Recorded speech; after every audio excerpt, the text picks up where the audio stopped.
திருவண்ணாமலை அருகே அடிப்படை வசதிகளை நிறைவேற்றுவதில் மெத்தன போக்கை கடைபிடித்து வரும் நகராட்சி நிர்வாகத்தை கண்டித்து பொதுமக்கள் சாலை மறியலில் ஈடுபட முயன்றதால் பரபரப்பு ஏற்பட்டது.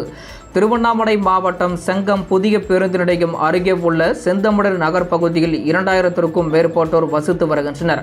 மேலும் ஊராட்சி ஒன்றிய அலுவலகம், மத்திய தொலைத்தொடர்பு அலுவலகம், கால்நடை மருத்துவமனை, அரசு மாணவர்கள் விடுதி, காவல் நிலையங்கள், மின்வாரிய அலுவலகம், அஞ்சல் துறை அலுவலகம் ஆகியவை இந்த பகுதியில் செயல்பட்டு வருகின்றது. ஆனால் இந்த பகுதியில் சாலை, கழிவுநீர் கால்வாய்கள், மழைநீர் வடிகால்வாய் என எந்தவித அடிப்படை வசதிகளும் நிறைவேற்றப்படவில்லை என்று கூறப்படுகிறது.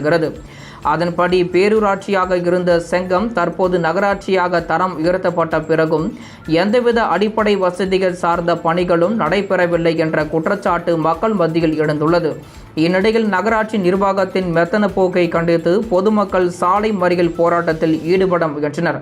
தகவல் கிடைத்ததும் விரைந்து வந்த நகராட்சி ஆணையாளர் பாரத் பொதுமக்களுடன் சமரச பேச்சுவார்த்தை நடத்தி விரைவில் உரிய நடவடிக்கை எடுப்பதாக கூறி உறுதியளித்தார். இதனை ஏற்று போராட்டம் நடத்தும் முயற்சியை கைவிட்டு பொதுமக்கள் கலைந்து சென்றனர். இதனால் அப்பகுதியில் பரபரப்பு ஏற்பட்டது.